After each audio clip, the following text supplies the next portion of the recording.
নিজের দুঃখের কথাও কাউকে বললেন না, সুখের কথাও কাউকে বললেন না। কথাটা একটু শুনতে আপনার কাছে অন্যরকম লাগলেও একটু ভিতরে গেলে আপনি নিজেই বুঝতে পারবেন।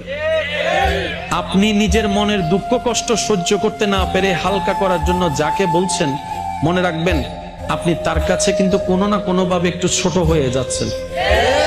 এমনও হতে পারে আপনার দুঃখের সে কথাগুলা আপনার সামনে অভিনয় করে যে আপনাকে বুঝ দিয়েছে, সে পিছনে আপনার সেই দুঃখের কথা নিয়ে হাসি ঠাট্টা করতেও দ্বিধাবোধ করে না, এমন অনেক মানুষ আছে। আপনি যাকে দুঃখের কথা বলে মনকে হালকা করার চেষ্টা করছেন, আপনার দুঃখের কথার সে দুঃখটা সে বুঝবে না, কারণ তার সাথে তো সেটা ঘটেনি। সেজন্য আপনাকে 3 মাস 4 মাস 3 বছর পরও হয়তো আঙ্গুল তুলে দেখাই দিতে পারে, সেই কথাটার কথা দিয়ে খোঁটা দিতে পারে। কথা বলেন ঠিক না? দুঃখের কথাও মানুষকে বলে শান্তি নেই।